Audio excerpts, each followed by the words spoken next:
What's up guys, I'm Andy from 1A Auto. In this video, I'm going to show you how to install a brake hardware kit on this 2010 Toyota Rav4. If you need this kit or other parts for your vehicle, click the link in the description and head over to 1aauto.com. All right, I raised and supported the vehicle. I'm going to remove the wheel. I'm using a 21mm socket and an air gun. If you don't have an air gun, you can use a breaker bar. Just crack the lug nuts free while the vehicle is still on the ground. All right.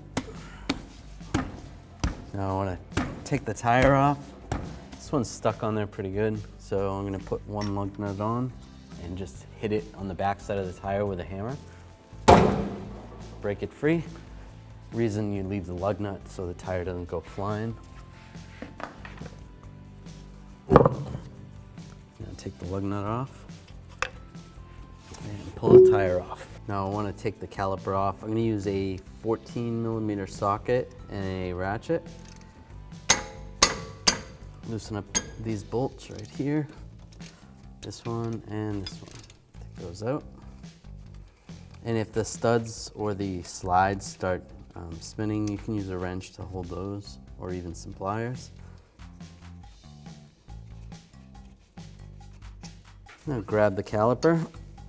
I'm just going to rock it back and forth a little bit. Then I'm going to use this caliper hanger. We actually sell these at 1aauto.com. I'm going to hook it onto the coil spring and slide it through the caliper. This is going to prevent too much pressure on the hose. If you let it hang from the hose, you could damage the hose. Now I'll take the brake pads off. Just slide these off. Then I'll take a 17mm socket and a ratchet and take these two caliper bracket bolts out. You might need to use a breaker bar if they're on there too tight.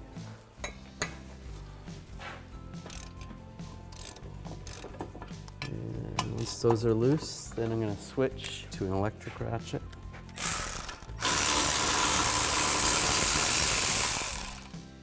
Take those out. Like that, slide the bracket off. All right, I'm just gonna take a straight blade screwdriver, take these clips off. If you have to reuse them, then try to keep them in good shape. Try not to bend them. Just push up on there, get underneath there. And then just take a wire brush and just clean some of the rust off right here.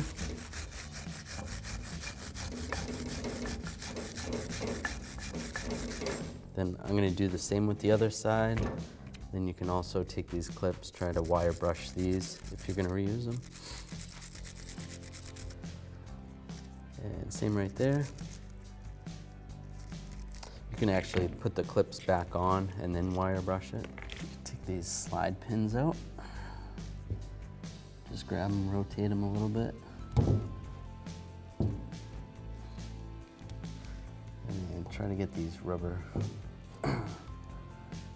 dust shields off. This one's being a little bit difficult. Now what we can do is just take a screwdriver, get in underneath here, and slide this rubber piece out. Do the same with the other side. Slide it out.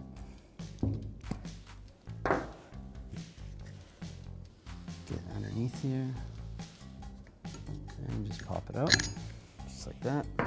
And on one of these slide pins, you can slide this little rubber piece off. You could use a pick, take that off, or a screwdriver. Here's the old parts. Here's the new front brake caliper hardware kit from 1aauto.com. Comes with the anti-rattle clips. Comes with enough for both sides. Comes with these rubber guide grommets, and then also these dust shields as well. But it also comes with these brake pad wear clips, which will give you a warning. They'll sometimes they call them squealers. They'll give you a warning when the brake pads start getting low. They'll make a squeaking noise. That's where That way you know you need brakes. Get your kit at 1aauto.com and you'll be ready to rock and roll.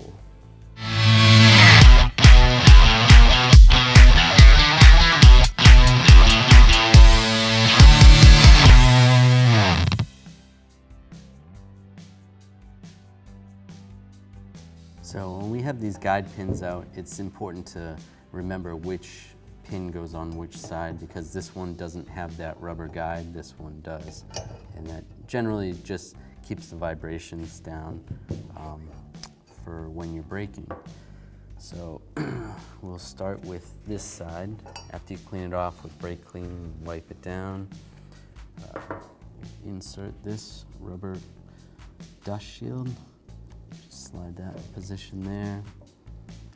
Use a little screwdriver or a pick. That looks good. You can do the same on this side. A lot of times these rip over time. The rubber just breaks down. Like that. Okay, those are good. Take a little caliper grease, put it on this pin. That's good.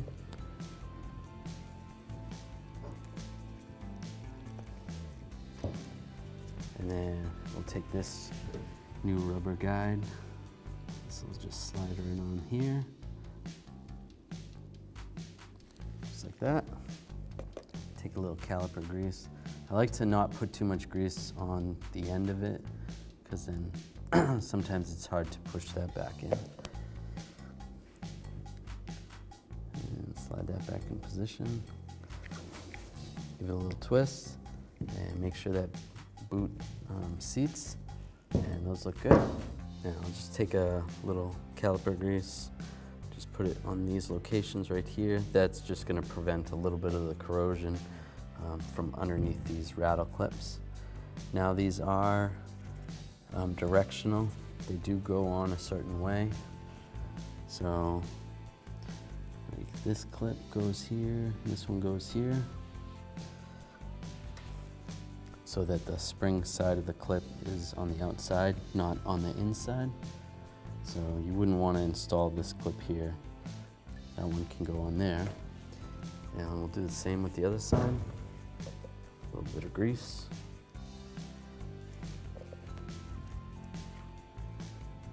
Install this clip here.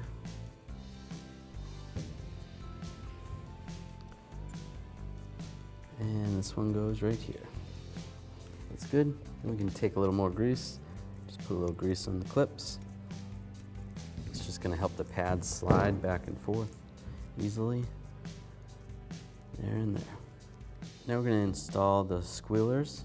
Now this squealer is going to go on this side of the brake pad. Just slide it on like that. And then this brake pad goes on the inside of the car. So this one's going to go on this side.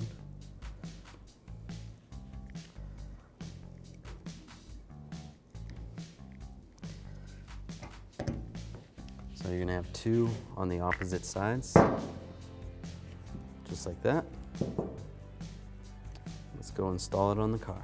Now I'll take the caliper bracket, slide it over the rotor, take the caliper bolts, get those started. I'll just tighten these up by hand, and then we're going to torque them. Now I'm going to torque these caliper bracket bolts with a 17mm socket and a torque wrench to 79 foot-pounds.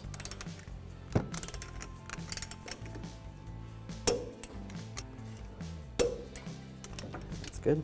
Right, so we have our brakes, we have our squeal clips on there, warning clips. Now when you install them, what you want is the rotation of the rotor. You want the clip at the beginning of the rotation, so because that's what's going to wear out faster. This part of the pad's going to wear out faster than this part, at least on the outside here. Just slide those in position, and then same with the inside. So you want the clips at the top on this.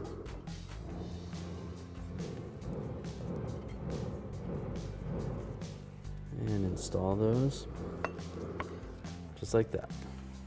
All right, now we're gonna take the caliper off the hanger. Slide this over here. And now I wanna compress this caliper. I'm gonna use this caliper compressing tool. We actually sell this at 1aauto.com. This is a Ratchet style tool. So slide this in here, and it ratchets to tighten and also to loosen. Now, as I do this, it's pushing the piston back into the caliper, which is pushing fluid through the hose, back through the brake line, back up to the master cylinder, into the reservoir, brake reservoir. And if you do it nice and slow, you won't have any problems. Just go slow. And then it's always a good idea to check the fluid level after you're done a brake job, just to make sure you don't have too much or too little. Just compress that piston all the way down. All right. Now we'll ratchet that down, loosen this up, just spin that, tighten that up. That's good. All right. Slide the caliper over the pads, just like that. Take these caliper bolts, get these started here and here. Now we're going to tighten these caliper bolts down. I'm going to use a 17mm wrench to hold the guide pin from spinning, and then torque these with a 14mm socket and a torque wrench to 25 foot-pounds. Just like that, and then do the same on the top. That's good. Now install the tire. Take the lug nuts, install the lug nuts. Now I load the vehicle down to the ground so that the tire's just touching the ground. And I'm going to torque these with a 21mm socket and a torque wrench to 76 foot-pounds. And I'm going to do this in a star pattern. The reason you do it in a star pattern is so that the wheel gets tightened down evenly.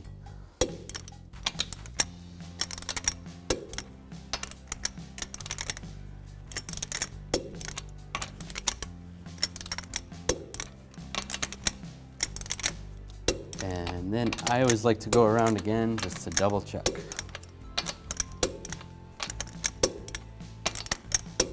And you're good to go. Now we want to make sure we pump up the brake pedal, because there is going to be a little bit of an air gap between the brake pads and the rotor. And this is going to eliminate that air gap. Just pump it up. It's going to squish the piston into the brake pads. And that's good. Make sure it feels good. And last, under the hood, you want to make sure you check your brake fluid level. Make sure it's not too high. If it's above the max, you want to empty some out. Use some kind of fluid transfer pump. And then if it's too low, you want to add the appropriate brake fluid.